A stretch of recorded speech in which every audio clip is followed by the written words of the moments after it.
굉장히 낯선데요. 예. 우리 옆 사람과 인사해 보시겠어요? 예수님의 이름으로 사랑하고 축복합니다. 인사하겠습니다. 오늘 예배 끝나고 야유회 가신다면서요. 할렐루야. 예. 목사님도 따라가고 싶지만 몸이 안 따라줘가지고 재밌겠어요. 그죠? 근데 오늘 이제 말씀 듣는 시간이니까 좀 이따 이제 재밌게 놀 걸 생각하시고 잠시 잊어버리고 집중하도록 하겠습니다. 아셨죠? 네. 오늘 전할 말씀은 에레미야 1장 4절에서 6절 말씀입니다. 에레미야 1장 4절에서 6절 말씀인데요. 제가 읽어드릴게요. 스크린에 나오나요? 예, 저기 빨리 해주세요. 예, 우리 그러면 한 목소리로 합독할까요? 시작. 여호와의 말씀이 내게 임하니라. 이르시되 내가 너를 모태에 짓기 전에 너를 알았고 내가 배에서 나오기 전에 너를 성별하였고 너를 여러 나라의 선지자로 세웠노라 하시기로 내가 이르되 슬프도소이다. 주 여호와여 보소서. 나는 아이라 말할 줄 알지 못하나이다 하니. 아멘. 지금부터 한 2500년 전에, 굉장히 오래된 사람이에요. 2500년 전에 10대 후반의 청년이 있었습니다. 여러분하고 비슷한 또래 아니면 조금 더 나이가 한 두세 살 더 많은 그런 10대 후반의 청년이 있었어요. 안정된 가정에서 자랐습니다. 그리고 그 아버지는 유대교회 제사장이었어요. 그리고 유대교회 전통을 따라서 이 청년도 어려서부터 각종 제사 의식을 익히면서 20살이 되면 제사장 직분을 해야 되기 때문에 제사장의 직무를 감당하기 위해서 준비하고 있었습니다. 그의 이름이 바로 에레미야입니다. 근데 청소년이었던 에레미야가 나중에 역사에서 가장 위대한 하나님의 사람 중에 한 명으로 그렇게 하나님이 쓰셨어요. 20세가 되기 전에 어느 날 하나님이 에레미야에게 주님의 음성을 들려주셨습니다. 에레미야 1장 5절에 내가 너를 모태에 짓기 전에 너를 알았고 네가 배에서 나오기 전에 너를 성별하였고 너를 여러 나라의 선지자로 세웠다. 이렇게 주님께서 말씀하셨어요. 하나님이 에레미야에게 말씀하신 것이 세 가지입니다. 첫 번째, 나는 네가 이 세상에 태어나기 전에 너를 알았다. 두 번째, 너는 진화된 존재가 아니라, 세상에서 말하는 진화된 존재가 아니라 우연히 오지도 않았고 내가 너를 지었다. 세 번째는 나는 네가 이 세상에 나오기 전에 너에 대한 특별한 계획을 세웠다. 왜냐하면 내가 너를 구별했기 때문이다. 그래서 네가 쓰임받기에 충분하도록 내가 너를 훈련시켜 줄 것이다. 이렇게 세 가지를 에레미야에게 말씀해 주셨어요. 근데 에레미야가 이 말씀을 듣고 굉장히 놀랐습니다. 왜냐하면 에레미야는 자신을 이렇게 생각해 본 적이 없었기 때문이에요. 하나님께서 자신에게 이렇게 음성을 들려주셨는데 자신을 이렇게 생각하지 않았어요. 그래서 하나님께 말했어요. 에레미야 1장 6절에 하나님 슬픕니다. 주 여호와여 보십시오. 나는 아이라 말할 줄을 모릅니다. 이렇게 말했어요. 요즘 말로 하면은 이렇게 말하는 거예요. 하나님 무슨 말씀이시죠? 나는 당신이 지금 나의 영에 말씀하시는 그런 사람이 아니에요. 나는 어린아이입니다.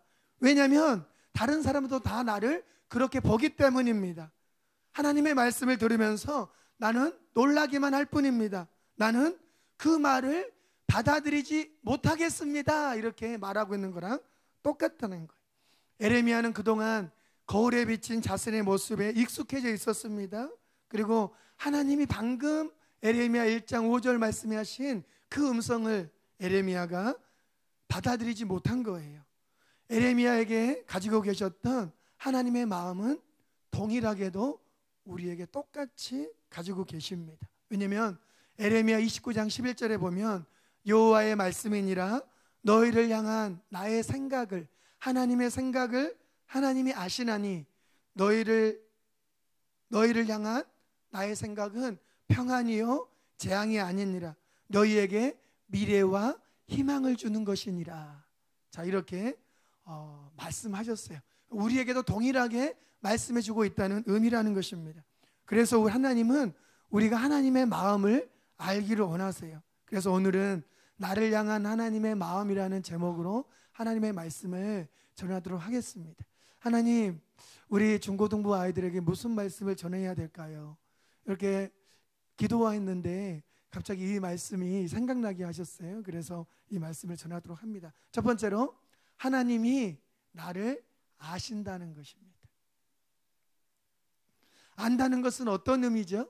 서로 교제하고 알아갈 때 이루어지는 것이 안다는 거죠. 안다는 것은 또 무엇이냐면 시간과 공간을 함께하는 것이에요.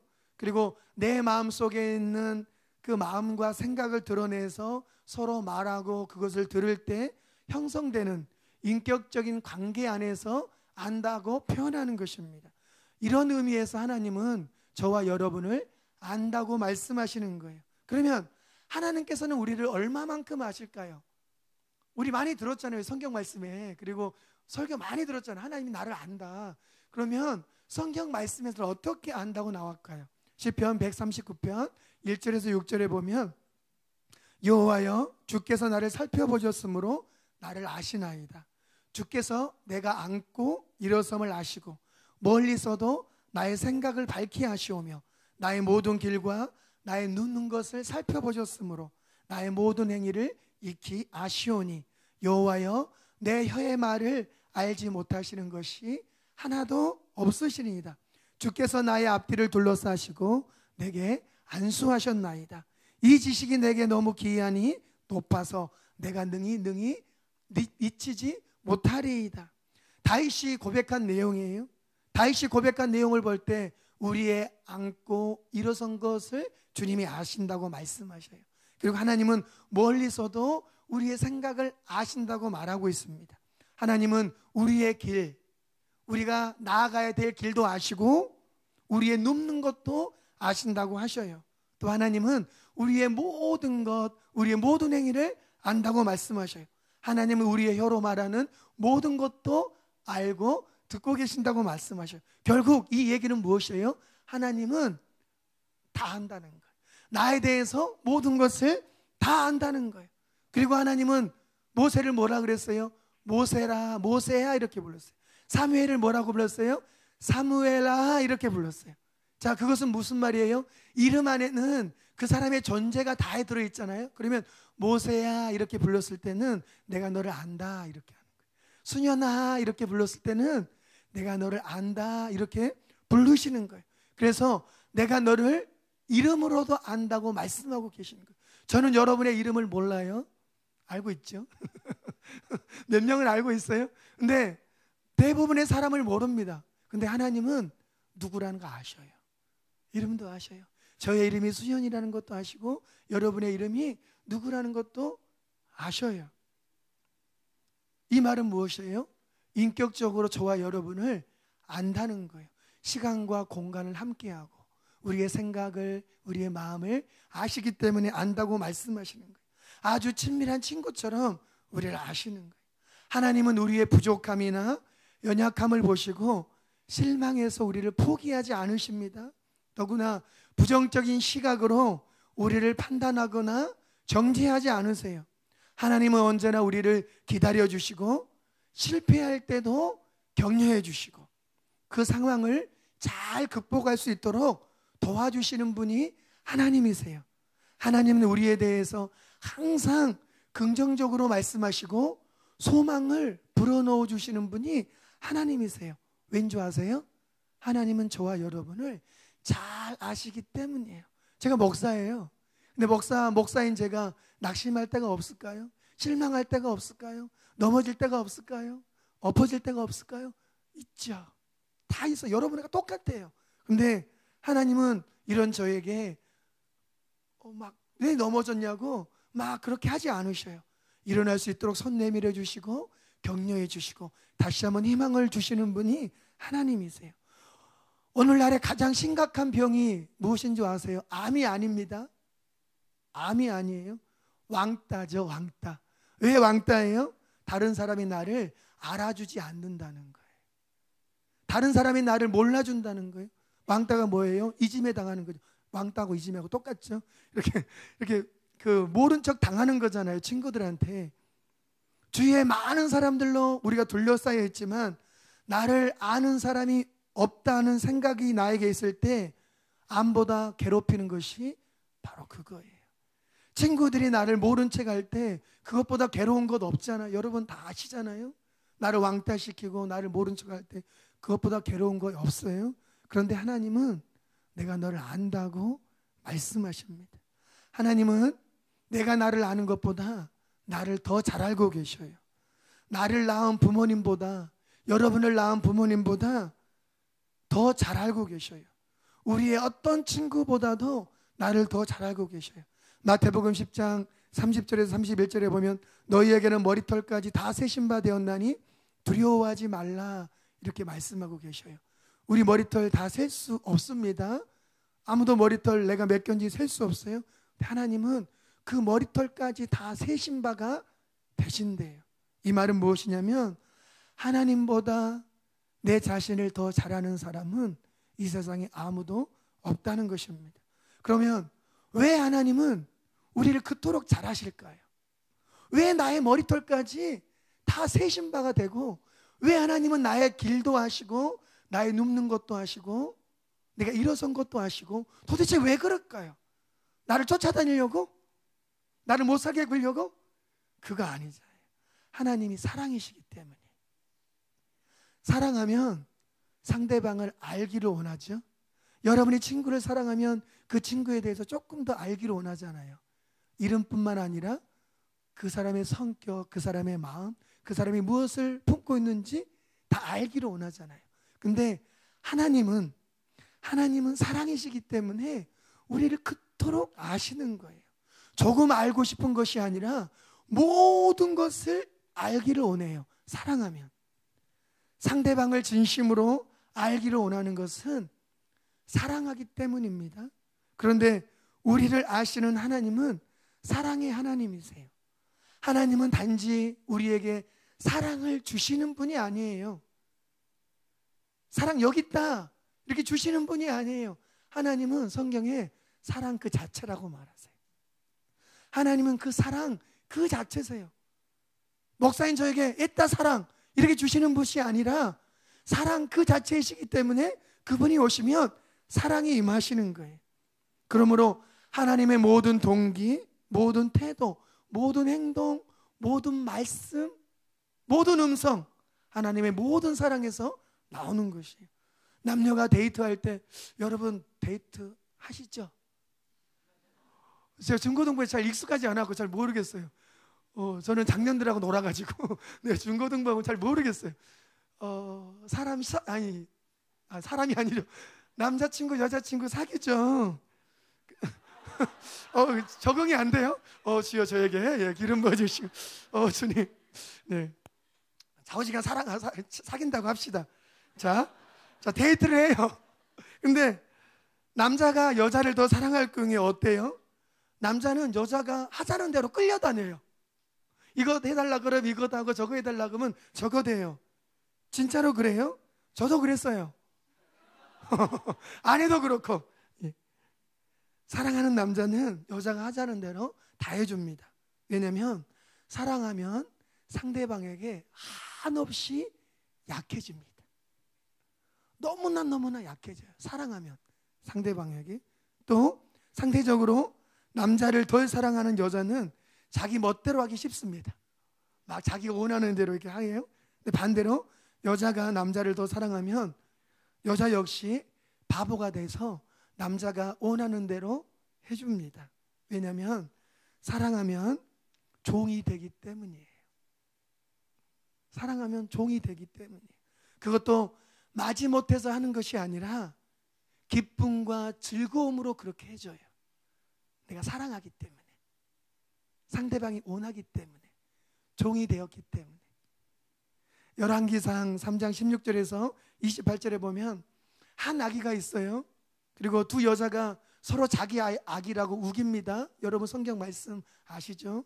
어떤 여자가 자기 배로 아이를 깔리고 다른 그 여자의 아이를 데려와서 자기 여자라고 우겼잖아요. 그래서 솔로몬이 그 얘기를 듣고 칼을 가져오라 그랬어요. 그래서 그 두 여자에게 칼로 아이를 반토막을 내가지고 무섭죠? 반토막 내가지고 서로 나눠 가지라 그랬어요. 그러자 진짜 아이의 엄마가 칼로 반토막 내기 전에 그 아이를 가짜 엄마한테 주라 그래요. 그리고 가짜 엄마는 칼로 반토막을 내서 같이 나눠 가지자고 그래요. 솔로몬이 이 비극적인 장면에서 진짜와 가짜를 분별해냈습니다. 솔로몬은 사랑이 뭔지를 알았어요. 그래서 정확히 판단했습니다. 진짜 사랑하면 진다는 것을 압니다. 솔로몬이 알았어요. 진짜 사랑하면 진다는 걸 알았기 때문에 그 진 여자가, 아이를 가져가라고 한 여자가 진짜라는 걸 알고 그 여자에게 아이를 돌려주도록 했어요. 왠지 아세요? 사랑하면 집니다. 이것이 살아있는 진리예요. 사랑은 이렇게 위대한 겁니다. 부모님과 자식이 싸우면 누가 이겨요? 여러분이 이겨요. 여러분이 자식이니까. 저하고 부모님하고 싸우면 누가 이겨요? 제가 이겨요. 제가 자식이니까. 제 아내가 13살 더 많아요. 알고 계시죠? 모르셨어요? 예. 한 13년 전이니까, 14년 전이니까 쇼킹할 만하죠. 제 아내가 저보다 13살 많아요. 그러니까 제가 지금 40대니까 제 아내는 50대예요. 근데 우리는 똑같은 나이예요. 제가 항상 우겨요. 제 아내한테. 당신과 나는 42살이다. 주요. 예. 42이라고 이렇게 항상 우겨요. 그리고 아내를 위해서 항상 그렇게 기도해줘요. 주님, 제 아내의 육체적인 나이가 42살이 될 수 있도록 그렇게 축복해 주세요. 근데 사람들이 그럽니다. 목사님보다 아내분이 더 젊게 보인다고. 제가 기도를 너무 세게 했어요. 그래가지고 아내가 저보다 더 젊게 보여요. 주여, 저도 젊게 해주세요. 예. 저도 자식이기 때문에 우리 부모님을 제가 이깁니다. 그래서 13살 난 저희 아내랑 결혼한다고 부모님한테 말씀드렸을 때 우리 부모님 절도했어요. 보건소에 실려가셨어요. 저희 집이 시골이기 때문에 병원이 없고 보건소가 있었어요. 보건소로 업혀가셨어요. 그리고 부모님을 만나러 시골에 내려갔는데 그토록 반대하시더만 저희 부모님이 허락하셨어요. 그리고 우리 그 친척들이, 형제들이 막 안 된다고, 그 결혼 안 된다고, 불교시 같은 여자가 우리 막내 뺏어간다고, 절대 안 된다고 막 그랬어요. 근데 우리 어머니가 하시는 말씀이, 내가 낳은 내 자식이 결혼한다는데, 그리고 내가 허락했는데 너희가 무슨 상관이냐, 한마디로 다 잠재해 주셨어요. 그리고 제가 나중에 알았어요. 제가 나중에 부모님이 나를 사랑하셨기 때문에 허락하신 거구나. 부모님이 나를 사랑하셨기 때문에 이 결혼하라고 말씀해 주신 거구나. 왜요? 부모님의 사랑이 저보다 더 컸어요. 그러니까 결혼을 반대하고 싶은데 이 막내 아들에 대한 사랑이 더 크셨기 때문에 그렇게 허락해 주신 거예요. 그래서 자식을 이기는 부모님 없다고 말씀하시잖아요. 왜 자식 이기는 부모가 없을까요? 그것은 부모님이 여러분을 너무나 사랑하기 때문에 이길 수가 없는 거예요. 절대로 이길 수 없어요. 왜요? 사랑하면 지게 되어 있기 때문입니다. 사랑하면 종이 되기 때문입니다. 그리고 사랑하면 그 사람의 마음을 알기를 원하는 것입니다. 하나님은 하나밖에 없는 아들을 십자가의 고난과 죽음에 내어줄 만큼 우리를 그토록 사랑하셨어요. 오늘 목사님이 말씀하셨죠. 담임 목사님이. 십자가가 무엇이냐? 하나님의 사랑이다. 예수님의 사랑이다. 그리고 우리가 아직 죄인 되었을 때 예수 그리스도가 우리를 위해서 죽으심으로 하나님이 우리를 사랑하신 증거를 십자가에서 보여주셨다고 말씀하고 계셔요. 그러면 하나님이 우리를 아신 것은 언제부터였을까요? 이토록 우리를 사랑하시는 그 하나님이 우리를 아신 것은 언제부터였을까요? 우리가 세상에 태어났을 때부터요? 우리가 하나님의 얼굴을 구할 때부터요? 아니면 우리가 예수님을 임금과 구주로 영접할 때부터요? 아닙니다. 하나님은 에레미야 1장 5절에 이렇게 말씀하시죠. 내가 너를 모태에서 짓기 전에, 어머니의 복중에서 너를 짓기 전에 너를 알았다고 말씀하십니다. 하나님이 여러분을 알았다고 말씀하세요. 로마서에는 이것을 하나님이 우리를 미리 아셨다고 말씀하고 계세요. 에베소서에는 창세전에, 이 세상이 창조되기도 전에 우리를 아셨다고 말하고, 우리가 이 세상에 태어나기도 전에 아셨다고 성경 곳곳에서 다른 말로 말씀하고 계시다는 것입니다. 우리가 하나님을 찾기 전에 그분은 우리를 알고 계십니다. 우리가 여전히 죄 가운데 머물면서 악을 행할 때라도, 하나님의 얼굴을 구하지 않을 때라도, 또 하나님의 뜻을 따라 살지 않을 때라도 하나님은 하나님의 깊은 관심과 사랑을 가지고 우리를 알고 계십니다. 이 말은 우리가 죄를 지어도 괜찮다는 말이 절대 아닙니다. 죄는 하나님과 나 사이를 가로막는 치명적인 것이에요. 그럼에도 불구하고 우리는 하나님의 사랑의 대상입니다. 관심의 대상이에요.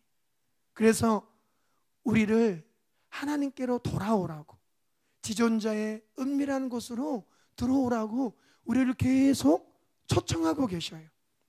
하나님은 우리를 아시기 때문에 우리를 이해하십니다. 하나님만큼 우리를 잘 이해하시는 분은 세상에 없습니다.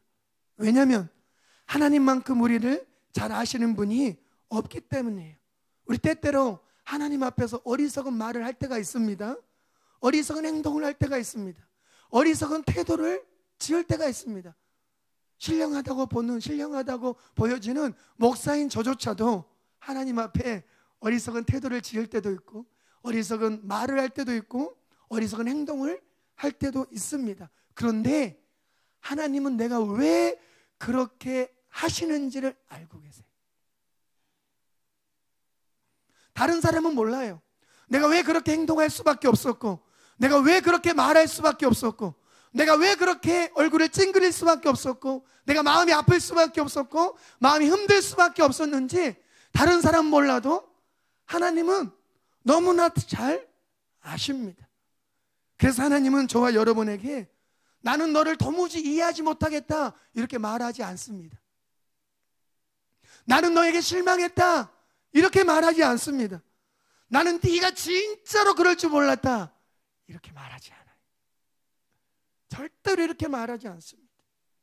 하나님은 우리에게 사랑하는 아들과 딸아, 내가 너를 이해한다. 내가 너를 이해한다. 나는 너를 긍휼히 여긴다.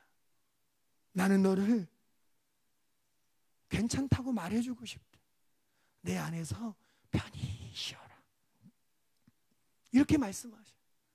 죄를 지었음에도 불구하고, 우리가 생각하기에 하나님이 싫어하신다는 말을 했음에도 불구하고, 어리석은 태도를 지었음에도 불구하고, 어리석은 행동을 했음에도 불구하고, 하나님을 찾지 않았음에도 불구하고 하나님은 이해하신다고 말씀하세요.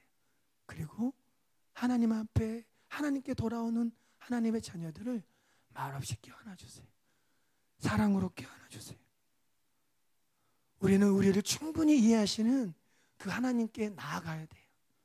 하나님에게 마음을 열어놓으면 우리의 마음이 부드러워지고 밝아집니다. 그럴 때 우리는 다른 사람에게도 다가가서 내 마음을 열어놓을 수 있는 여유가 생기기 시작합니다. 왜 그래요? 사람은 이해받고자 하는 마음이 있어요. 다른 사람에게 이렇게 용납되고자 하는 마음이 저도 있고 여러분에게도 있어요. 그런데 내가 하나님께 마음을 열어놓으면 내 마음이 이미 하나님께 이해가 되었기 때문에 하나님으로부터 체험을 받았기에 더 이상 다른 사람이 나를 이해해 주지 않아도, 내 마음을 몰라주어도 더 이상 섭섭하지 않아요. 엄마가 내 마음을 몰라주어도, 아빠가 내 마음을 몰라주어도, 친구들이 내 마음을 몰라주어도 하나님이 내 마음을 이해해 주셨기 때문에, 하나님이 내 마음을 이미 받아주셨기 때문에, 하나님께로부터 이미 체험을 받았기 때문에 섭섭하지 않는 거예요. 아빠 엄마한테 섭섭해지도 않고 친구한테도 섭섭해지지도 않아요. 그래서 시편 62편 8절에 보면 백성들아 시시로 그를 의지하고 그의 앞에 마음을 토하라. 하나님은 우리의 피난처시다. 시편 25편 3절에 보면 주를 바라는 자들은 수치를 당하지 않으리라. 이렇게 말씀하고 계시는 거예요. 하나님은 우리 때문에 실망하지 않으셔요. 우리를 이해하시기 때문이에요. 하나님은 우리 때문에 실망하지 않으셔요. 왜요? 우리를 아시기 때문이에요. 우리는 다른 사람들의 신경과 다른 사람의 시선, 다른 사람의 그런 눈에 우리의 마음이 빼앗길 때가 많잖아요. 근데 그리고 다른 사람이 나에게 실망할까 봐 마음이 불편할 때가 있잖아요. 목사인 저에게도 그게 있어요. 근데 그것을 극복해 나가는 과정 가운데 저도 있습니다. 근데 하나님은 그러지 않으셔요. 실망하지 않으셔요. 이해하시기 때문이에요. 하나님은 우리에게 실망하지 않으셔요. 아시기 때문이에요. 우리를 잘 아시는 하나님이 우리를 이해하시기 때문에 우리의 지금 있는 그 모습을 받아주십니다. 내가 여기에서 예수님, 그걸 받아주셔요. 내가 여기서 주님, 그 마음을 받아주셔요. 그 진실된 마음. 여러분을 기도 막 몇 시간 하라고 그렇게 요구하지 않아요? 근데 여러분이 진짜 진실된 마음을 가지고 예수님, 하나님, 아버지, 이렇게 단 한마디만 부를지라도 그 마음을 주님이 받아주셔요. 내가 안다.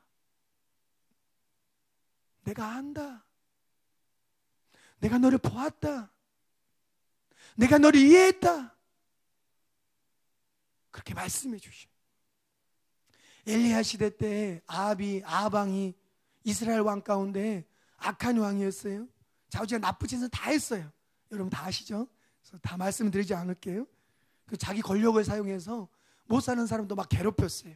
하나님이 그 아합을 심판하시기 위해서 엘리야를 보내줬어요. 그런데 엘리야의 예언을 듣고 그 나쁜 왕이었던 아합이 몸을 낮췄어요. 금식하며 회개했어요. 그러자 하나님이 엘리야를 통해서 뭐라고 말씀하셨냐면, 예언을 하고 길을 가는 엘리야에게 네가 저의 모습을 보느냐? 네가 저 아방의 모습을 보느냐? 저가 내 앞에서 겸비했다. 내가 용서해 줄 것이다. 그 시대 때는 내가 그를 심판하지 않을 것이다. 우리는 아방 그리고 나쁜 왕 소식 들으면 막 돌 던지고 싶잖아요. 근데 하나님은 그 낮아진 그 모습을 보고, 하나님 그리고 그 겸비한 모습을 보고 용서해 버리신 거예요. 니느웨가 얼마나 악독했는지 여러분은 모르실 거예요. 하나님 앞에 상달될 정도로 니느웨 도시의 그 악독이 엄청났습니다. 그래서 하나님이 요나 선지자를 통해서 40일 후에 이 니느웨를 멸망시킨다고 예언하게 하셨어요. 근데 요나의 말씀을 듣고 니느웨 가운데 회개 운동이 일어났어요. 어린아이도 금식하고 심지어 가축까지도 금식시키는 그런 회개 운동이 일어났어요. 그러면서 하나님의 긍휼과 자비를 구했어요. 요나서 3장 10절에 보면 하나님이 그들의 악한 것 곧 그 악한 길에서 돌이켜 떠난 것을 보시고 하나님이 뜻을 돌이키사 그들에게 내리리라고 말씀하신 재앙을 내리지 아니하시리라. 하나님께서 니느웨의 죄를 용서하시고 심판을 내리지 아니하셨어요. 왜 그렇게 하셨어요? 하나님은 죽이는 것이 목적이 아니라 살리는 것이 목적입니다. 왜요? 아시기 때문에요. 이해하시기 때문에요. 데이비드 윌커슨 목사님의 하나님의 고통이라는 그 글을 보면, 그게 한마디로 말하면 하나님이 우리에게 징계를 내리기 싫어하셔요. 왜요? 하나님은 사랑이시기 때문에. 그 내리는 순간조차도 거두기를 원하세요. 그리고 우리가 하나님 앞에 하나님 용서해 주세요, 그 말 한마디만 하기를 하나님은 기다리고 계시고, 우리가 딱 그렇게 하려고 할 때 하나님이 이미 용서할 준비를 다 버리셨어요. 이미 다 용서해 버리시는 거예요. 하나님은 한 번도 우리를 정죄하지 않으셔요. 판단하지 않으셔요. 오히려 우리의 죄와 허물을 용서해 주십니다. 누가복음 15장에 보면 탕자의 이야기가 나옵니다. 예수님이 비유를 들어서 말씀해 주세요. 그러면서 우리에게 소개시켜 주시죠. 이분이 바로 하나님 아버지다. 그 탕자의 아버지가 하나님 아버지인 것을 알려주세요. 이분이 바로 너의 아버지다고 알려주셔요. 탕자의 모습에서 누구의 모습을 볼 수 있어요? 재산 다 챙겨가지고 화랑방탕하고 막 죄 가운데 이렇게 살다가 그런 탕자잖아요. 그 모습이 우리 자신의 모습을 볼 수 있어요. 목사인 저의 모습뿐만 아니라 여러분의 모습을 볼 수 있어요. 불순종하며 고집이 센 아들의 모습에서 또 우리 자신의 모습을 볼 수 있어요. 아버지의 품 안에는 풍족함이 있었어요. 아버지의 품 안에는 뭐가 있었어요? 보호함이 있었어요. 치유가 있었어요. 안식이 있었어요. 평안함이 있었어요. 자유함이 있었어요. 그러나 아버지를 벗어난 곳에는 뭐가 있었어요? 돼지도 먹지 않는 지엄 열매만 있었어요. 결국 이 얘기는 무엇이에요? 아버지를 떠난 그 자리에는 안식도 없고 평안도 없고 보호함도 없고 이해함도 없고 그렇다는 말이에요. 아버지의 품을 떠나면 탕자의 모습이 항상 나타납니다. 기독교인이라 할지라도 그리스도인이라 할지라도 내가 예배를 드리고 있다 할지라도 아버지의 품을 떠나면 항상 이런 탕자의 모습이 나타납니다. 그래서 예수님은 이분이 너의 아버지이기 때문에 아버지께로 돌아오라고 말씀해 주시는 거예요. 우리는 고아가 아니에요. 세상은 우리를 떠날지 모르겠지만 아버지 하나님은 항상 우리를 기다리고 계셔요. 함께 하시기 위해서. 우리에게는 기다리는 아버지가 있습니다. 그는 언제나 우리를 향해서 두 팔을 벌리고 계셔요. 어떻게 해요? 내게로 돌아오라고.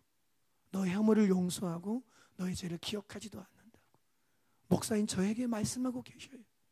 내게로 돌아오라고. 너의 해물을 용서하고 너의 죄를 기억하지도 않는다고. 내가 너를 이해한다고. 에레미야 1장 5절에 보면 내가 너를 모태에 짓기 전에 너를 알았다 말씀하십니다. 하나님이 여러분을 아시는 거예요.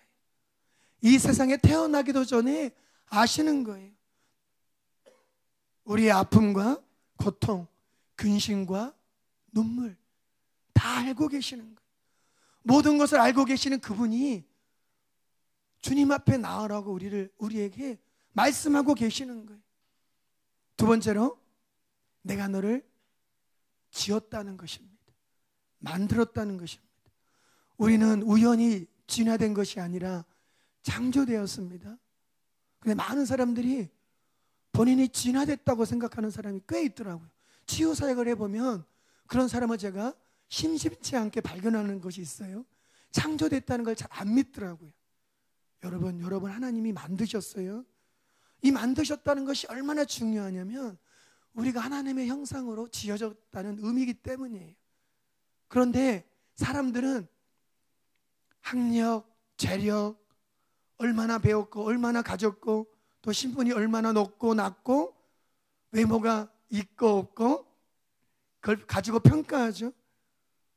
우리 중고등부 아이들 외모에 신경 많이 쓰시잖아요. 성형기적이 필요해요. 강력한 성형기적. 근데요, 우리는 신묘막측한 하나님의 걸작품입니다. 하나님은 실수가 절대 없으세요. 신명기 32장 4절에 보면 그는 반석이시니 그가 하신 일이 완전하고 그의 모든 길이 정의롭고 진실하고 거짓이 없으신 하나님이시니 공의로우시고 바르시도다. 나의 외모, 나의 재능과 성격, 나의 부모님, 내가 어디서 출생했고 내가 어디서 태어난 날이 언제고 그리고 내가 어떻게 출생 순서가 됐고 내가 막내고 내가 장남이고 내가 형제로 태어나고 자매로 태어나고 인종과 혈통, 국가 어느 것 하나라도 실수하지 않으십니다. 제가 미국에서 6개월간 있다가 이제 들어왔잖아요. 잠깐 또 나갈 건데, 그 미국에는 한국 사람들은 그 미국 사람들에 대한 그런 불편한 마음을 갖고 있어요. 그러니까 어떤 마음이냐면 미국 사람이 우울하다는 마음을 은연중에 갖고 있어요. 왜요? 그 교포들이 주류사회 그러니까 그 뭐죠? 주류사에 그 못 들어갔기 때문에 그런 마음을 갖고 있어요. 근데 여러분은 안 그렇잖아요. 여러분은 대한민국 안에 사셔가지고 그런 신분의 변화를 잘 못 느끼잖아요. 근데 제가 미국에 가서 목회를 해보니까 신분의 차이가 있더라고요. 없는 것처럼 느껴지죠? 아니요. 신분의 차이가 시민인지 미국 시민인지 아닌지, 비자를 갖고 있는지 안 갖고 있는지 엄청난 차이가 있더라고요. 여기 에스더 자매님도 있지만 에스더 자매님 아실 거예요. 미국 한번 나갔다 오시면, 외국 나갔다 오시면 아실 거예요. 근데 대한민국에는 그 신분의 차이는 그거 뭐 비자 그런 거 없잖아요. 근데 하나님이 실수하실까요? 그런 그 미국의 교포로 이렇게 불러주신 그 하나님이 그 사람들 괜히 불러주셨을까요? 아니라는 것입니다. 하나님은 실수하지 않으신다는 것입니다. 그래서 하나님을 신묘막측하다고 말씀하시는 거예요. 그리고 우리는 이 세상에 단 하나밖에 없는 특별한 존재들이라는 것입니다. 왜 이것을 아는 것이 중요해요? 내가 이 세상에 하나밖에 없다는 것을 알게 될 때 열등감에서 벗어날 수 있어요. 진짜 열등감에서 벗어날 수 있어요. 이 세상에 유일한 존재이기 때문에 여러분 열등하다고 생각하세요? 여러분 절대로 열등하다고 생각하시면 안 돼요. 이 세상에 딱 하나밖에 없는 존재, 그 유일한 존재가 여러분이기 때문이에요. 백화점에 진열된 옷들 많죠? 그 백화점 진열된 옷들의 가격표가 다 매겨져 있어요.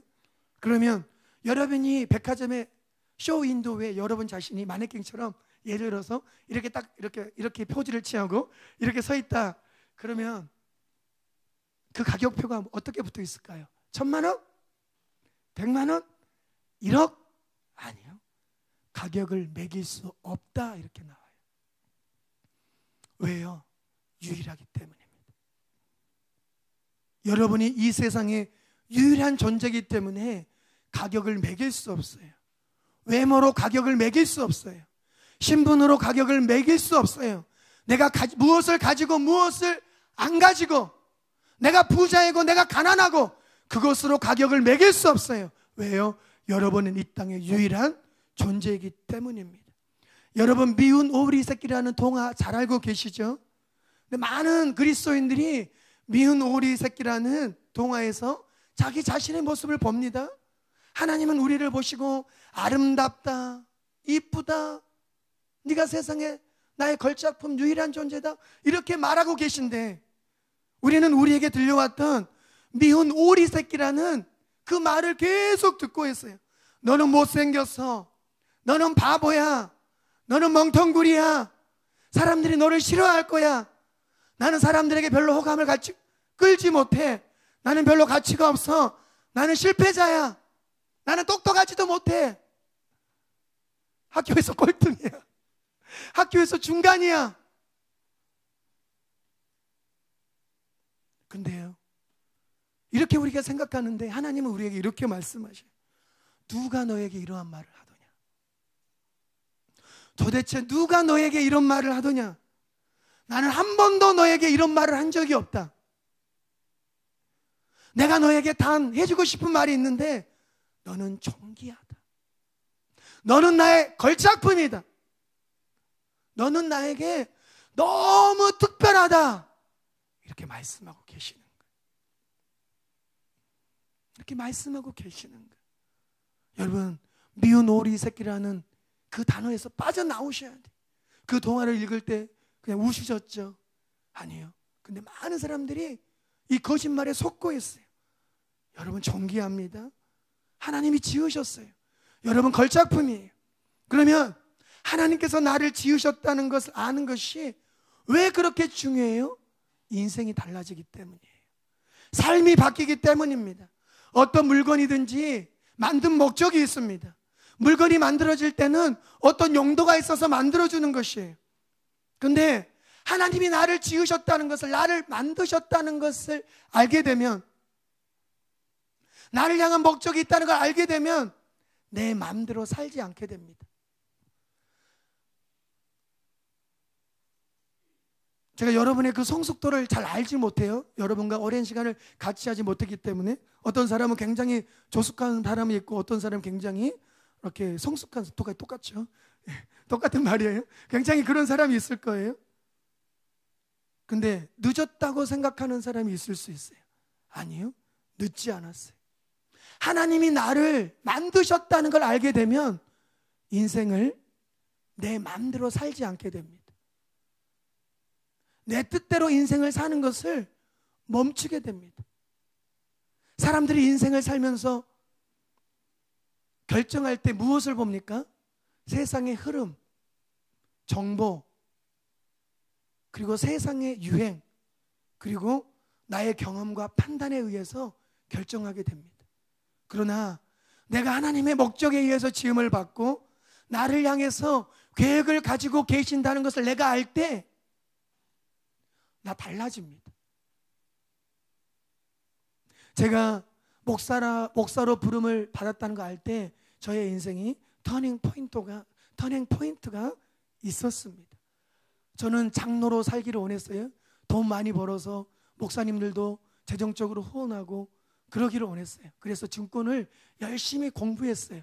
그리고 전국에서 시험을 쳤는데 20등 안에, 증권 투자하는 것에 20등 안에 들었어요. 그 문선진 전도사님이 상위 20% 안에 들었다는 것처럼, 아니죠, 상위 20등 안에 들었죠. 저도 그랬어요. 증권 투자하는 대회에서, 권위 있는 대회에서 20등 안에 들었어요. 20등 안에 든다는 건 뭐냐면 모든 그 증권사 가면은 그냥 이렇게 받아들여져, 입사할 수 있어요. 그래서 제가 주회종으로 부름받았다는 걸 알았어요. 제가 증권 투자해서 입사를 했어요, 실제로. 그리고 주님이 나를 불렀다는 걸 알고, 주회종으로 불렀다는 걸 알고 입사하는 첫날 사표 내고 나왔어요. 근데 그 사람들이 이랬다는 거 미친놈 아니야? 저 미친 사람 아니야? 제가 왜 그렇게 결정할 수 있었어요? 그 당시에 제가 그때 증권회사 들어갔을 때는 증권업계 호황이었습니다. 잘 나가는 증권맨들은 2억, 1억, 2억 쉽게 벌었습니다. 옵션으로 엄청난 많은 돈들을 벌었습니다. 저도 알았습니다. 저도 그쪽에 기질이, 그리고 제 재질이 있다는 걸 알았기 때문에, 돈 많이 벌기를 원했기 때문에 당연히 그걸 공부했죠. 다 포기했습니다. 왜요?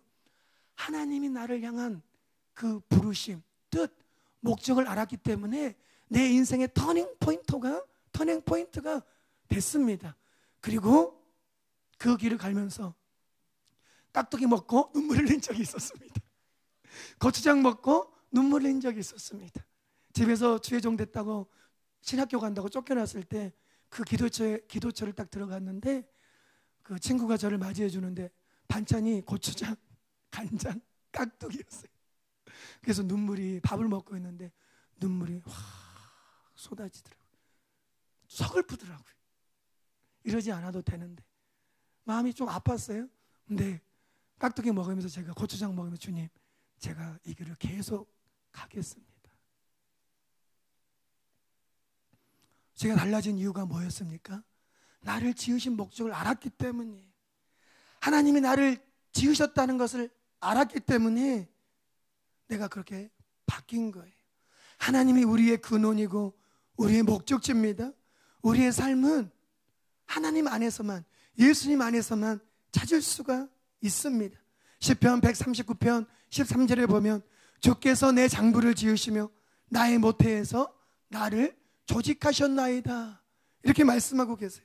이사야 44장 2절에 보면 너를 지으며 너를 모태에서 조성하고 너를 도와줄 여호와가 말하노라, 나의 종 야곱, 나의 택한 요스루나 두려워 말라.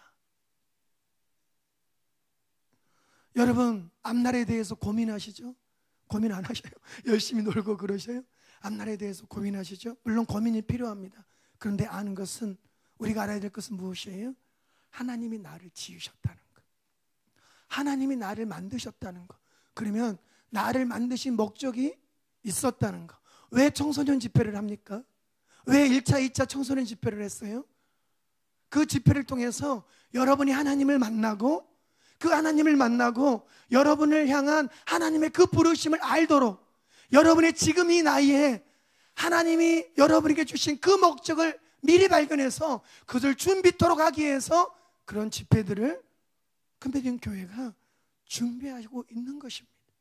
하나님이 나를 지으셨다는 것을 알게 되면 또 내가 하고 있는 모든 일들의 성공 여부가 내가 얼만큼 하나님과 조화를 이루고 있는가에 대해서 달려있다는 것을 내가 알게 됩니다.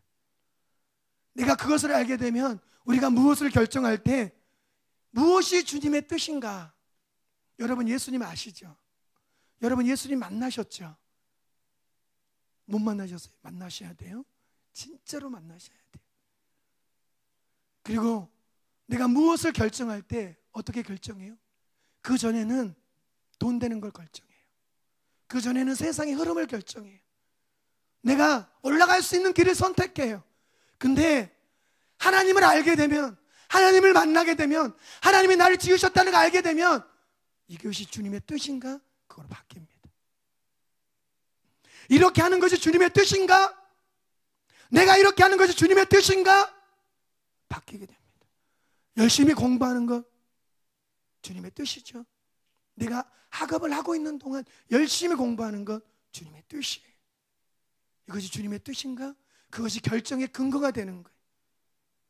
우리가 근원이 하나님이심을 알게 될 때 내 삶에 문제가 생기면 하나님과의 관계에서 풀어야 됩니다. 하나님과의 관계에서. 여러분 삶에 문제 있잖아요. 왜 없겠어요? 저는 잘 모르지만 하나님은 아시죠. 여러분의 삶에도 문제가 있습니다. 아무에게도 말하지 못하는 그런 문제가 있습니다. 누구한테 가야 돼요? 하나님 앞에 가야 돼요. 왜요? 그분이 나를 만드셨기 때문이에요. 그분이 나를 지으셨기 때문이에요. 그분이 나를 만들었다면 해결책이 있을 거 아닙니까? 그분이 나를 지으셨다면 이 문제에 대한 해결책이 있지 않을까요? 있죠, 당연히. 나를 만드셨는데, 나를 지으셨는데, 나를 이 땅에 태어나게 한 근본이 하나님이신데, 부모님이 아니라 나를 이 땅에 허락하신 분이 하나님이신데, 부모님은 모른다 할지라도 그 하나님에게는 해결책이 있죠. 그래서 내 삶에 문제가 생겼을 때 하나님 앞에 달려가야 되는 거예요. 하나님 앞에 나가는 거예요. 하나님 앞에 무릎 꿇어야 되는 거예요. 하나님 앞에 엎드려야 되는 거예요. 그리고 이 문제를 통해서 나에게 말씀하시고자 하는 것이 무엇인지를 아셔야 돼요.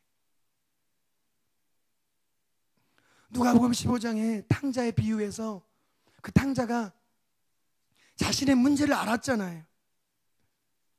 그리고 어떻게 해결됐어요? 내가 아버지께로 돌아가겠다. 내가 아버지께로 돌아가겠다. 그러면서 그 문제 해결의 실마리를 찾았잖아요. 무엇이요? 내가 아버지께로 돌아가야 되겠다. 마찬가지입니다. 우리가 주님께로 돌아갈 때, 주님을 찾을 때 나의 삶의 문제가 해결되는 거예요. 뭐 중학생, 고등학생 얼마나 많은 문제가 있을까 마냐, 있을까 보지만은 주님이 저에게 방금 말씀하셨어요. 많다 그러셨어요. 많다. 그럼 누구한테 가야 돼요? 하나님께 가야 되는 거예요. 왜요? 그분이 나를 만드셨기 때문에, 주님이 나를 지으셨기 때문에. 하나님은 저와 여러분을 향한 영광스러운 계획을 갖고 계십니다. 그리고 우리는 그 계획의 일부분이에요. 하나님은 세상을 짓기 전에 우리를 알고 계신 분이 하나님이셔요. 우리의 삶을 통해 이루시기를 원하시는 것을 이루실 능력이 있으신 분이 바로 하나님이세요. 이사야 43장 1절에서 3절에 보면 너 야곱아, 너를 창조하신 여호와께서 지금 말씀하시느니라. 이스라엘아, 너를 지으신 이가 말씀하시느니라. 너는 두려워하지 말라. 내가 너를 구속하였고 내가 너를 지명하여 불렀나니 너는 내 것이라. 내가 물 가운데로 지날 때 내가 너와 함께 할 것이라. 강을 건널 때 물이 너를 침몰하지 못할 것이며 내가 불 가운데로 지날 때 타지도 아니할 것이요 불꽃이 너를 사르지도 못하리니 대저 나는 여호와 내 하나님이요 이스라엘의 거룩한 이요 너의 구원자임이니라. 진 목사님이 이런 말씀을 하시더라고요. 사단 자신을 섬기라고 말하지 않는다고. 그 대신 네가 원하는 대로 살라고 말씀하신다. 사단이 하는 일이 그거예요. 네가 원하는 대로 살아라. 하나님의 뜻이 아니라 네가 원하는 대로 살아라. 사단이 뭘 아는 거예요? 이렇게 사는 것이 사단 자신을 섬기는 것이라는 것을 사단이 알기 때문에 네가 원하는 대로 살라고 말하는 거예요. 내가 원하는 대로 살면 어떤 일이 벌어져요? 결국 세상을 의지해요. 세상을 의지하고 세상 속에서 살아가요. 그런데 이것이 우리를 죽이는 거예요. 그래서 사단은 하나님과 상관없이, 하나님의 뜻과 상관없이, 하나님의 부르심과 상관없이 네가 원하는 대로 살아라, 이렇게 우리를 부추기는 것이. 우리가 해야 될 일이 뭐예요? 하나님을 따르는 법을 배우는 거예요. 오늘 제가 시간이 없어서 세 번째 대지는 못할 거예요. 근데 간략하게 말씀드리면 우리가 해야 될 일이 뭐예요? 하나님 따르는 법을 배우는 거예요. 하나님이 우리를 구별하셨어요. 왜 구별하셨어요? 세상과 다르게 살라고. 세상과 다르게 살라고. 에레미야를 구별하신 목적이 무엇이에요? 세상과 다르게 살라고. 세상과 다르게 산다는 게 무엇이에요? 예수님처럼 사는 거예요. 예수님과 함께 사는 거예요. 에레미야에게도 말씀하셨어요. 내가 너를 구별했다. 내가 너를 구별했다. 내가 너를 세상 가운데서 구별했다. 세상과 같이 살지 말라는 것이, 예수님처럼, 예수님 닮은 모습으로 목사인 저에게도, 여러분에게도 말씀해 주고 계시는 거예요. 그러기 위해서는 하나님을 따르는 법을 배워야 돼요. 앞서가지도 말고 뒤처지지도 말고 범사에 하나님을 인정하고 함께 사는 법을 배우는 것이. 잠언서 3장 5절에서 6절에 보면 너는 마음을 다하여 여호와를 의뢰하고 너의 명철을 의리게 하지 말라. 너는 범사의 그를 인정하라. 그리하면 너의 길을 지도하시리라. 말씀 이제 거의 끝나가요. 이 말씀이 어떤 의미죠? 이해되지 않는 상황이 오더라도 주님을 신뢰하라는 거예요. 이해되지 않는 상황이 오더라도 여러분 하나님 앞에 기도한 거 많으실 거예요. 그죠? 기도 안 하셔요? 기도 많이 하시죠? 하나님 앞에 기도하시는 거 많으실 거예요. 근데 기도하는 상황과 정반대로 가는 때가 있어요. 근데 그 상황이 이해되지 않더라도 주님을 신뢰하라는 거예요. 주님을 따르라는 것입니다. 왜요? 하나님은 시작과 끝을, 처음과 나중을 유일하게 아시는 분이 하나님이시기 때문입니다. 시작과 끝, 처음과 나중, 그것을 아시는 분이 하나님이 유일하시기 때문이. 그래서 여러분, 하나님의 살아계심을 진짜 믿고 그대로 살아가셔야 돼요. 중학교 때는, 초등학교 때는 열심히 신앙생활 하다가 중학교 올라가니까 조금 쉽고, 고등학교 올라가니까 공부해야 되니까 조금 쉽고, 대학교 올라가니까 더 놀아야 되니까 조금 식어지고, 그게 아니라는 거예요. 끝까지 주님을 신뢰하고 따르라는 것이. 그러면 그분을 진짜 신뢰하고 따르면요, 우리의 삶과 말과 행동이 달라지게 됩니다. 하나님의 계획과 하나님을 발견하는 것을, 하나님의 뜻을 발견하는 것을 내 계획, 내 뜻보다 더 중요하게 여기게 됩니다. 모든 결정의 근거가 주님의 뜻이라면으로 다 바뀌게 됩니다. 그리고 주님의 음성과 주님의 인도를 받게 되는 거예요. 그러면 내가 문제에서 자유케 되는 거예요. 걱정에서 자유케 되는 거예요. 왜 걱정이 생겨요? 왜 염려와 근심이 생겨요? 잠깐 생기는 건 괜찮지만 왜 검진 속에서 살아가요? 왜 염려 속에서 살아가요? 왜 문제 속에서 살아가요? 여러분 많이 들으셨죠? 여러분의 삶의 주인이 예수님이 아니시기 때문에. 여러분의 삶의 주인이 예수님이 아니고 여러분이기 때문입니다. 제가 말씀의 수위를 어느 정도로 결정해야 될지를 잘 모르겠어요.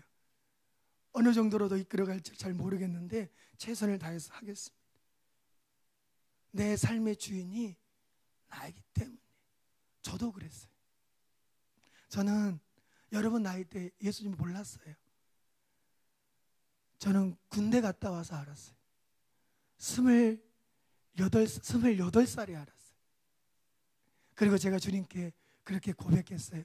주님, 제가 진작 예수님을 믿었다면 내 삶이 더 많이 바뀌었을 건데, 근데 주님이요, 주님께서 무엇을 보여준지 아세요? 내가 주님을 받아들일 수 있는 수많은 기회가 있었다는 것을 환상을 통해서 보여주시더라고요.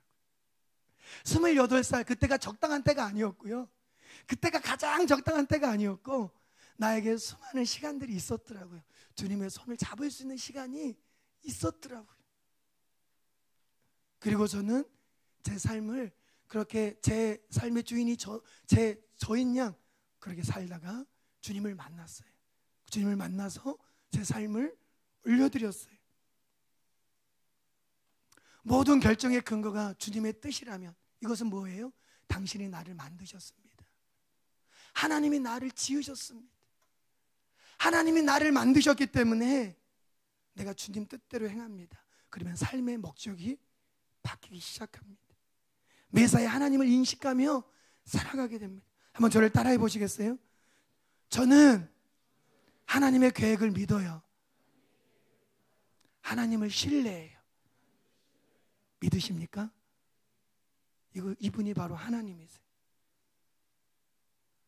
내가 하나님의 계획을 신뢰하고 그리고 하나님의 계획을 믿으면 삶에 고생이 있어도 마음이 굳지 않고 마음이 부드러워집니다.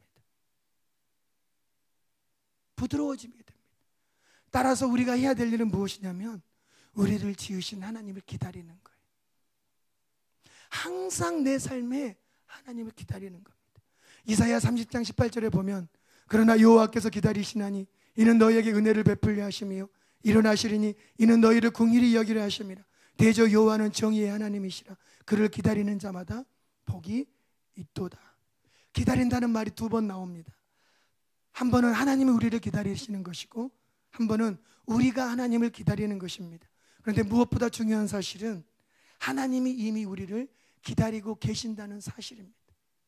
제가 이것을 언제 알았냐면 제가 목회를 할 때 잠에서 깨어났어요. 한 5분이면 마칩니다. 잠에서 깨어났어요. 잠에서 깨어났는데 외로움이 물밀듯이 들어오는 거예요. 그래서 잠에서 깨어나서 아내를 살펴봤어요. 아내의 외로움이 아니었어요. 그래서 이상하다, 내가 외로운 건가? 저를 살펴봤어요. 아니었어요. 그래서 새벽에 일어났기 때문에 이제 서재에 가서 기도하기 위해서 문을 열고 들어가려고 했을 때 저는 거기서 무릎이 딱 꺾였어요. 그리고 눈에 눈물이 너무 많이 흘렀어요. 왜 그런지 아세요?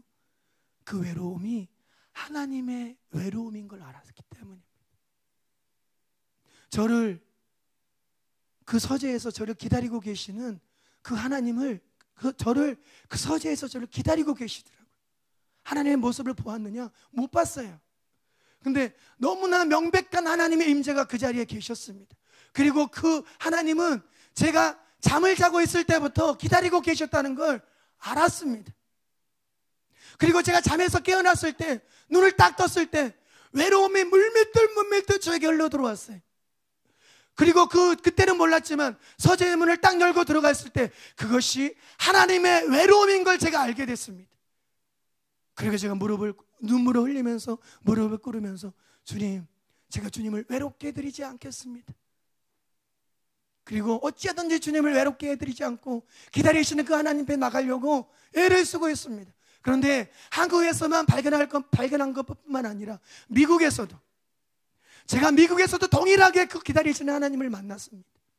하나님이 언제인가 미국에서 저에게 막 기도의 영을 부으실 때가 있었어요. 지금도 붓고 계시지만 새벽에 저를 막 깨우셨어요. 주일 아침에 말씀 준비하고 늦게 자고 그러면 아침에 일어나기 바쁘잖아요. 근데 그 아침에 그 조그만 시간이라도 주님이 저와 만나기를 원하셨어요. 그리고 모든 주일 예배를 끝나고 오면 밥만 딱 챙겨 먹고 서재로 저를 부르시는 하나님을 느꼈어요. 그래서 그 서재에 들어가기만 하면, 제가 아직 이사를 안 했기 때문에 서재가 황합니다. 아무것도 없어. 책상 하나 있습니다. 그 홍한 서재에, 책상 하나 있는 그 서재에 주님이 거기서 기다리고 계시는 거예요. 나를 만나시기 위해서 저를 기다리고 계시는 거예요. 앉으면 눈물이 주룩주룩 나고, 그 주님이 너무 좋았어. 그 주님의 임재가 너무 좋았어. 근데 왜 저를 기다리고 계셔요? 책망하기 위해서요? 죄를 지적하기 위해서요? 절대 아닙니다. 나를 세워주시려고, 나를 격려하시려고, 나를 긍휼히 여겨주시려고, 나와 함께 하시려고, 나에게 은혜를 베푸시려고, 나를, 내가 주일 예배 끝나고 오기 전부터 나를 그토록 기다리고 계시는 거예요. 나를 품어주시려고, 나를 격려해 주시고, 내가 회개할 수 있도록, 내가 일어날 수 있도록 그렇게 도와주시기 위해서, 나를 만나시기 위해서 기다리신 거였어요. 하나님 여러분 기다리고 계십니다. 저를 기다리고 계셨다면 하나님 여러분 안 기다리시겠어요? 너무나 오매불만 기다리고 계셔요. 예수님, 아버지, 하나님, 마음에 진심을 담아서 그렇게 부르기만을 기다리고 계셔요. 그럼 하나님 임하십니다. 하나님이 임하셔서 여러분을 격려하시고 위로하시고 만나주시고 일으켜 세워주시고 은혜를 베풀어 주시고 다시 일어설 수 있도록 축복하시는 거예요. 왜 우리가 하나님을 이렇게 기다려야 돼요? 하나님 나를 아시기 때문에 불러주시는 거예요. 하나님이 나를 아시기 때문에, 나를 있는 그대로 이해하시기 때문에 나를 만나시기 위해서 기다려주시는 거예요. 나를 지으셨기 때문에 나를 기다려주시는 거예요. 나의 삶에 문제가 있는 걸 아시기 때문에, 내 삶에 아픔이 있고 고통이 있고 그것을 아시기 때문에 기다려주시는 거예요. 하나님을 만나기 위해서 기다리는 사람은요, 반드시 하나님을 만나게 되어 있습니다. 왜요? 하나님이 기다리고 계시기 때문입니다. 하나님 여러분 기다리십니다. 아마 오늘 설교의 맥락이 이걸 거예요. 저는 압니다. 다른 거 다 잊어버리셔도 됩니다. 다 잊어버리셔도 돼요. 이거 하나 기억하십시오. 하나님이 여러분을 지금 기다린다는 거. 여러분이 어디에 있든지 하나님은 여러분을 기다리고 계신다는 거. 왜요? 하나님이, 목사인 저도 알고 여러분도 알기 때문입니다. 그리고 지으셨기 때문입니다. 하나님이 저와 여러분을 구별하셨기 때문입니다. 그래서 만나주시기 위해서 기다리시는 거예요. 여러분, 많은 사람들이 사람답게 살기를 원한다고 말합니다. 사람이 뭐예요? 남자와 여자가 평등한 게 사람답게 사는 거예요? 진보교육에서 말하는 것처럼 그거 아니죠. 그거 절대 아니죠. 창세기 1장에 뭐라고 말하고 있어요? 하나님의, 우리의 모양과 형상대로 사람을 짓자 말합니다. 그러면 사람의 존재가 뭐예요? 하나님의 형상과 모양입니다. 하나님의 형상과 모양. 여러분이 진짜 사람답게 살려면, 결국 이 말은 여러분이 하나님의 모양과 형상대로 살기를 원하면 하나님이 나를 알고 계신다는 걸 아셔야 돼요. 여러분이 진짜 사람답게 사시려면 하나님이 나를 아신다는 걸 아셔야 돼요. 여러분이 진짜 사람답게 살려면 하나님이 나를 지으셨다는 걸 알아야 돼요. 여러분이 진짜 사람답게 살려면 하나님이 저와 여러분을 구별하셨다는 것을 아셔야 돼요. 그래서 하나님이 만나주시기를 원하는 거예요. 사람답게 살게 하시려고, 하나님의 모양과 형상대로 살게 하시려고, 그것이 사람의 존재이기 때문에, 그것이 사람의 목적이기 때문에, 그것이 사람의 원 단어이기 때문에 사람답게 살게 하시려고 하나님이 저와 여러분을 기다려 주시는 것입니다. 우리 들은 말씀 생각하시면서 우리 같이 기도하도록 하겠습니다.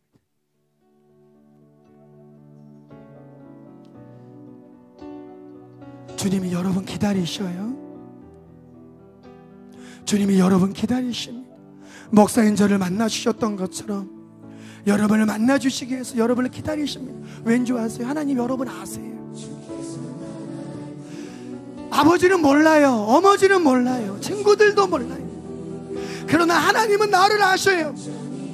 하나님은 나를 아세요. 무릎에 나온 사람 크게 우셔도 상관없어요. 괜찮습니다. 하나님 앞인데 뭐가 부끄럽습니까? 하나님이 여러분 아시기 때문에 지금 기다리고 계셔요. 만나라고, 나를 만나라고 주님이 기다리고 계셔.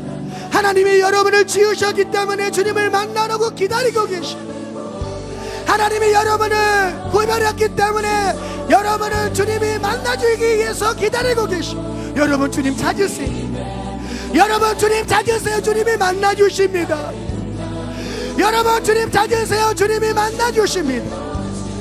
아버지 나를 만나주셨던 것처럼 아버지 제가 주님의 이름을 부르고 주님을 찾았을 때 나를 만나주셨던 것처럼 아버지들을 만나주시옵소서.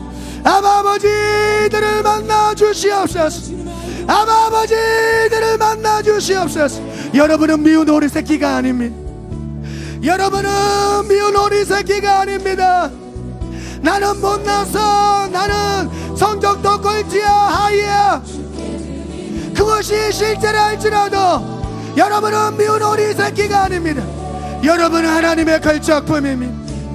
여러분은 하나님의 걸작품입니다. 여러분은 하나님이 만드셨습니다. 엄마 아빠는 여러분의 아픔 고통 눈물을 모를 수 있습니다. 친구들은 여러분을 모를 수 있습니다. 여러분이 학교에서 왕따당할 수도 있습니다. 그러나 친구들에게 왕따당해서 슬픈 것이 아닙니다. 여러분이 나를 못 알아주기 때문에 슬픈 거 아닙니까? 친구들이 나와 함께하지 않기 때문에 슬픈 것이 아닙니까? 그런데 주님은 말씀하십니다. 친구들이 너를 모른다 할지라도 나는 너를 안다. 이름으로도 알고 너를 모든 것을 안다. 너의 눕고 일어서는 거, 네가 웃는 거, 네가 아파하는 거, 너의 눈물과 고통 슬픔, 너의 그 길도 내가 다 안다. 네가 어제 몇 시에 잤는지도 내가 알고 네가 어제 무슨 대화를 했는지도 내가 안다. 왜냐? 내가 너를 사랑하기 때문이라. 왜냐면 내가 너를 사랑하기 때문이라.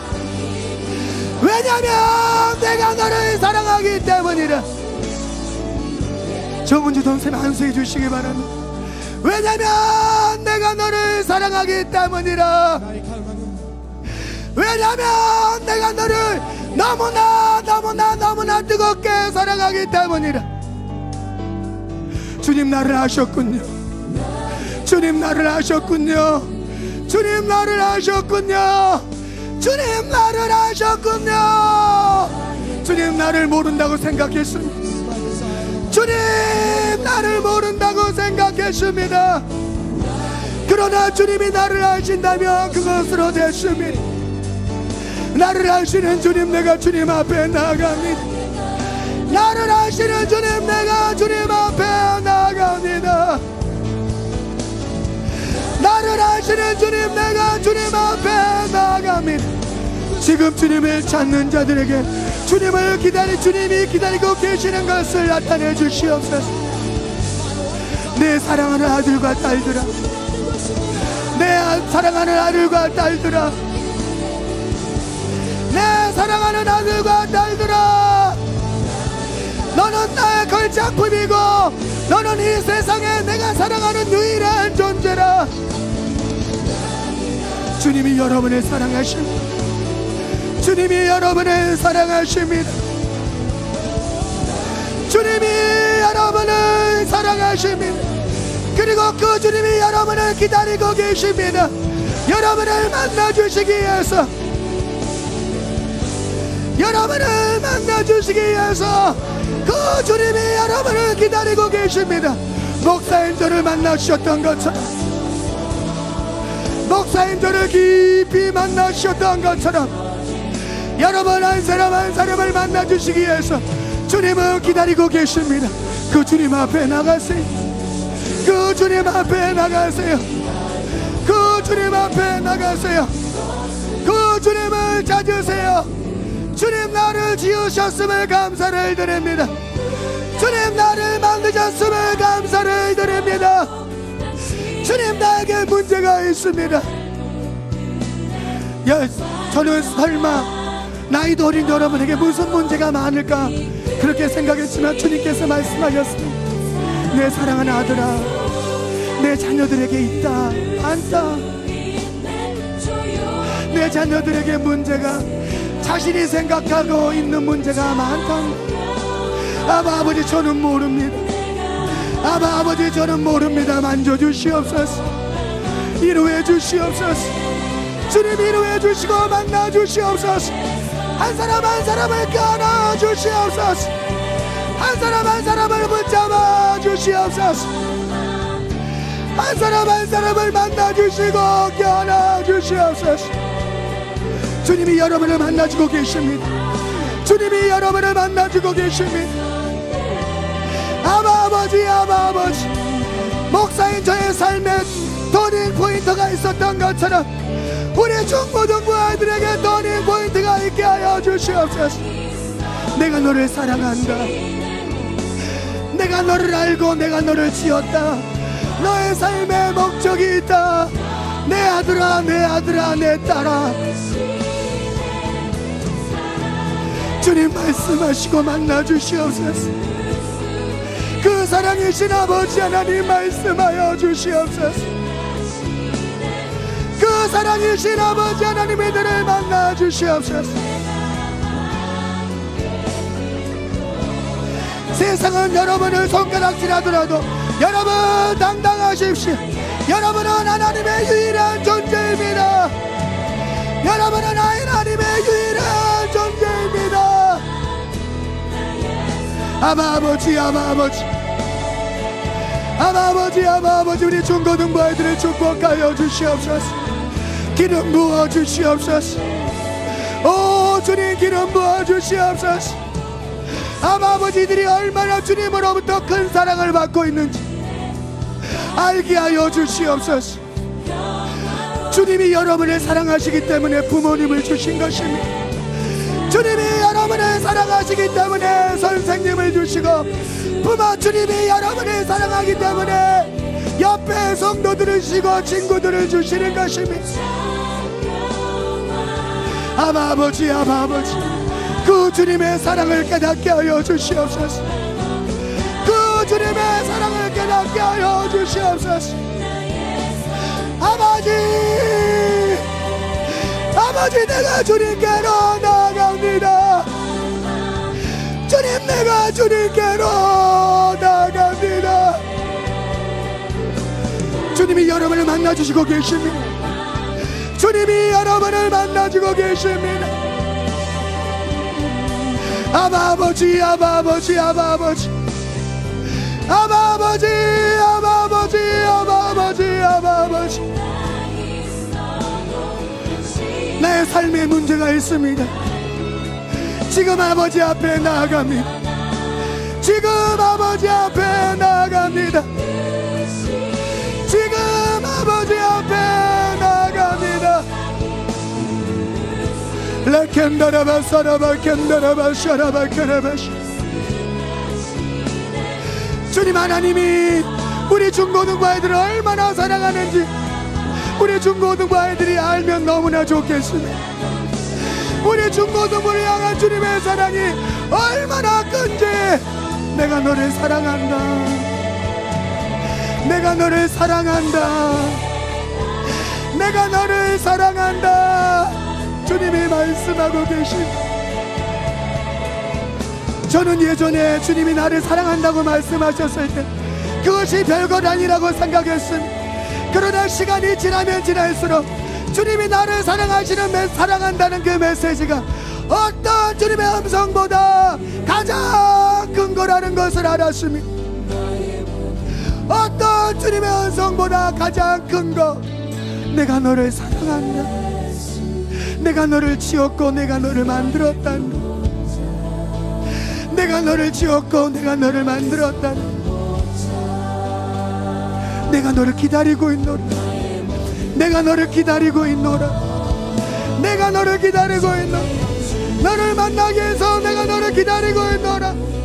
너를 세워주기 위해서, 너를 격려하기 위해서, 너에게 힘주기 위해서, 너를 일으켜주기 위해서,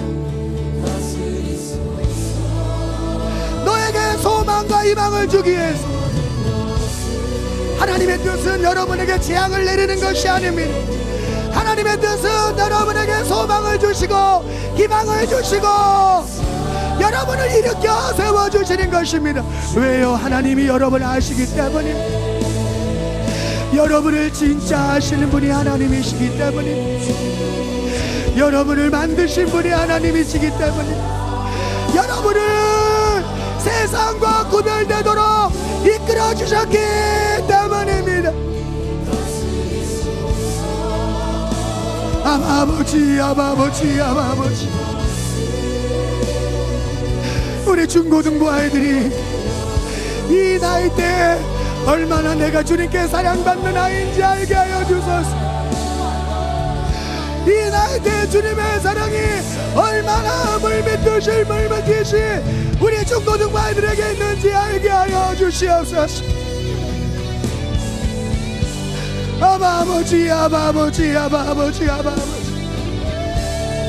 세상은 어두워져 가고 있지만 우리 끝맺게 중고등부 아이들이 살아나는 이 나라의 기둥들이기 때문에 주님 기다리고 계신 주님 만나 주시옵소서.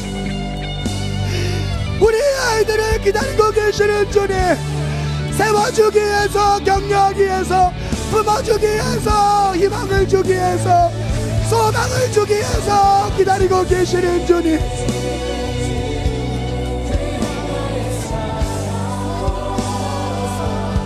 우리가 주님의 이름을 부릅니다. 우리가 주님의 이름을 부릅니다. 기다린다고 말씀하셨기에, 나를 기다린다고 말씀하셨기에 그 기다리시는 주님 앞에 지금 내가 나아갑니다.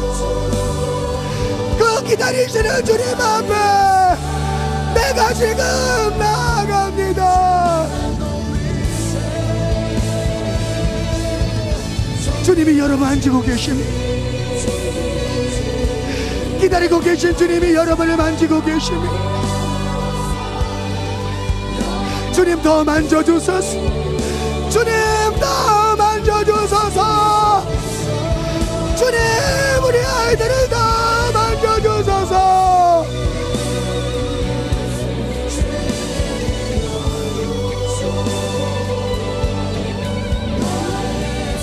누가 너에게 못났다고 그러더냐? 누가 너에게 아무것도 아니라고 말하더냐? 누가 너에게 보잘것없다고 말하더냐? 나는 너에게 단 한 번도 그렇게 말한 적이 없다.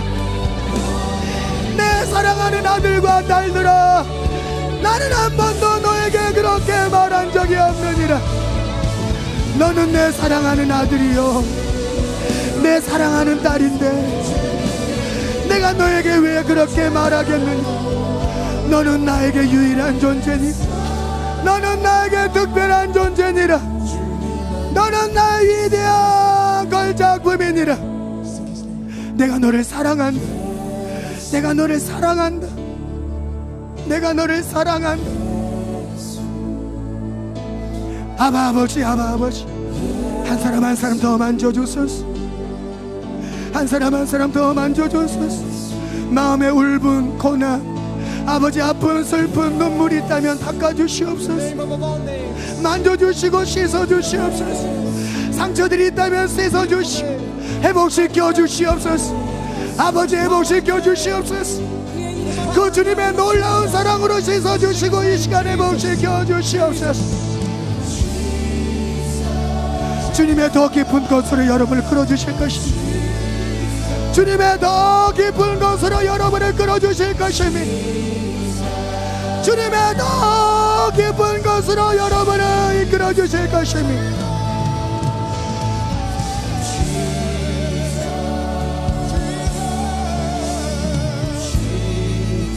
주님을 벗어난 거에는 안락함도 없고 평안도 없고 그 아무것도 없습니다. 돼지들도 싫어하는 지엄 열매만 있을 뿐입니다. 주님, 내가 주님 안으로 들어갑니다. 주님, 내가 주님 앞에 나아갑니다. 주님, 내가 주님 앞에 나아갑니다.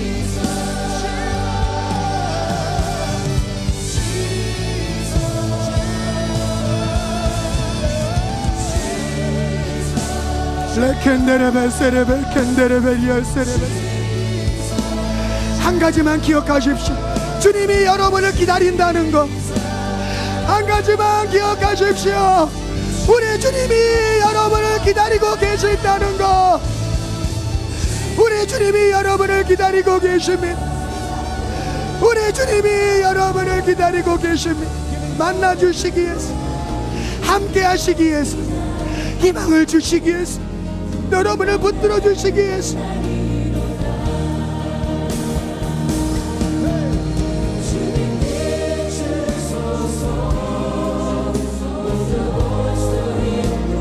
우리는 세상 사람들이 판단하는 그런 가치 기준이 있습니다. 그런 가치 기준이 있습니다. 그러나 주님은 그런 세상의 가치 기준과 전혀 다르십니다. 세상이 주는 가치 기준에 속지 마십시오. 세상이 주는 가치 기준에 절대 속지 마십시오.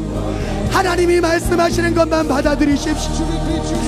하나님이 말씀하시는 것만 받아들이십시오. 하나님이 말씀하시는 것만 받아들이십시오. 내가 너를 안다. 내가 너를 안다. 내 사랑하는 아들 영서가, 내가 너를 안다. 안다고 말씀하시는 거에는 나의 아픔, 눈물, 고통 다 들어가 있습니다. 나의 기쁨, 웃음 다 들어가 있습니다. 내가 너를 안다. 내가 너를 안다. 내가 너를 지었다. 내가 너를 만들었다. 아바 아버지, 아바 아버지, 아바 아버지, 아바 아버지, 아바 아버지, 아바 아버지.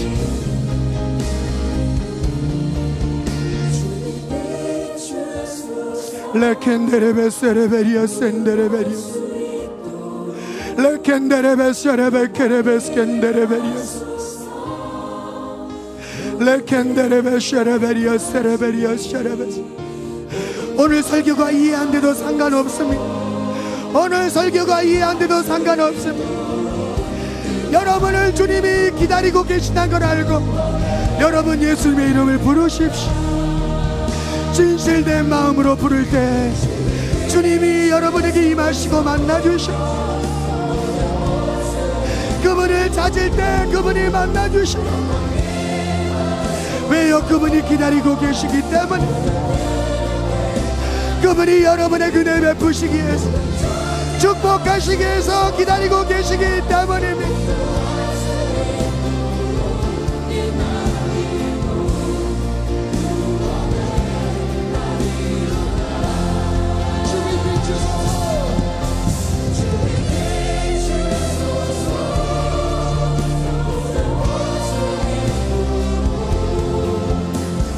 주님 더 만져주소서. 주님 더 만져주소서. 주님 더 만져주소서. 더 기름 부어주소서.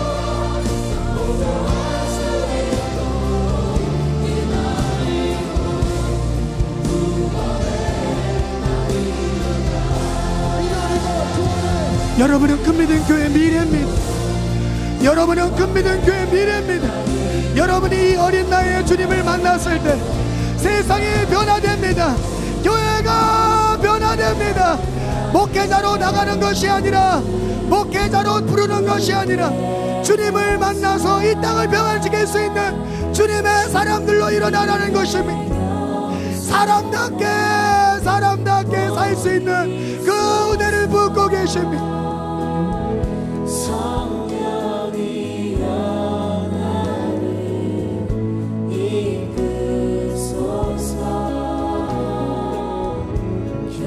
주님, 우리 청소년들이 사람답게 살게 하여 주시옵소서.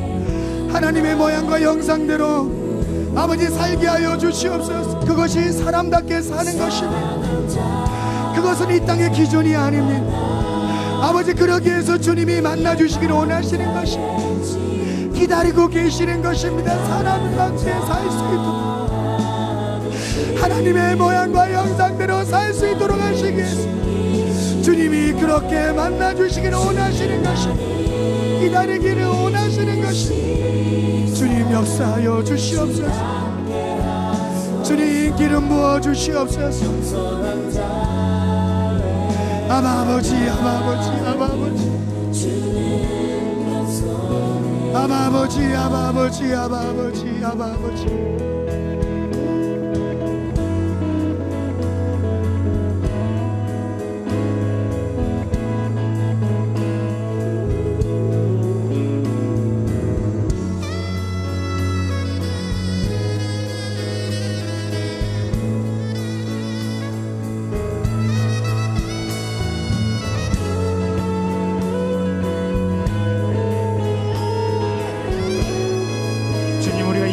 붙잡게 하여 주시옵소서.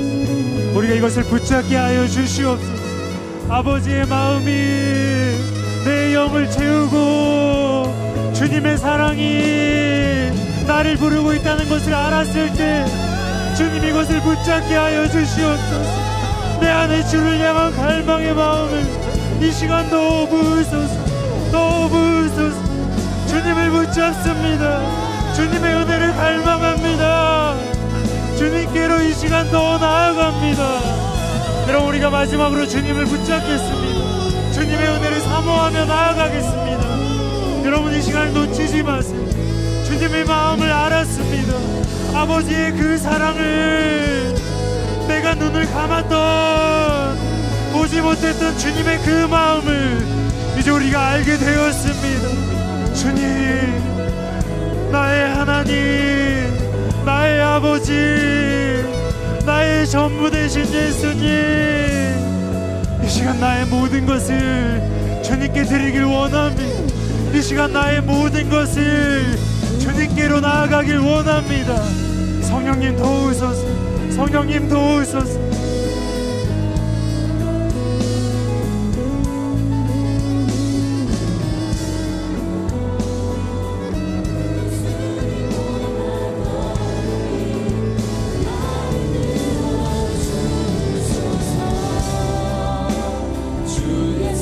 사랑이 우리를 변화시키고, 그분이 주시는 새 마음이, 그분이 주시는 새로운 결단이, 그분을 향한 나의 새로운 갈망이 내 생각을 바꾸고 있습니다. 우리의 혼과 우리의 육을 깨뜨리고 있습니다. 주님, 내 마음을 찢으며 내가 더 만족하지 않고 주님께로 나아갑니다.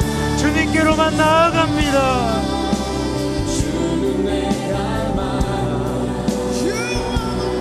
은혜에 반응하게 하소서. 아버지의 사랑에 반응하게 하소서. 나의 모든 것을 녹이는, 내 마음의 모든 것을 새롭게 바꿀 수 있는 주님의 은혜에 반응하게 하소서. 주님의 은혜를 붙잡게 하소서. 성령님 도우소서. 도우시는 성령님, 이 시간 주님을 믿음으로, 주님을 갈망함으로 주께로 나가는 우리 아이들을 아버지 품으소서. 아버지 품으소서.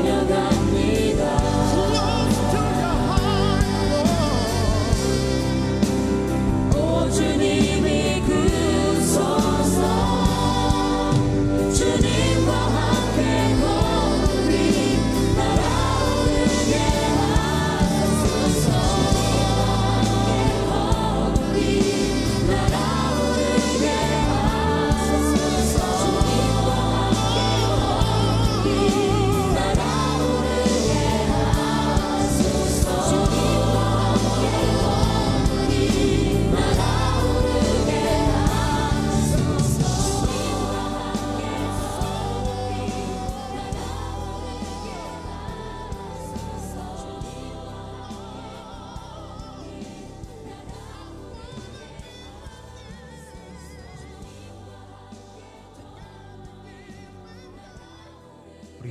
주님께 집중하길 원합니다. 내게 은혜를 주신 그 주님의 사랑을 우리가 붙잡기를 원합니다. 목사님을 통하여서 귀한 말씀을 듣고 주님의 마음을 우리가 받고 그 마음대로 내 마음이 변화되고 주님과 연합하는 이 은혜를 우리가 붙잡아야 하는 것이.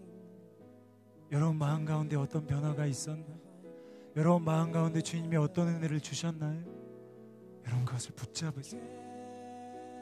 이것이 그냥 목사님이 오셔서 안수해 주시고 기도하시고 말씀해 주셔서 내 마음이 그냥 편안해진 걸 아닙니다.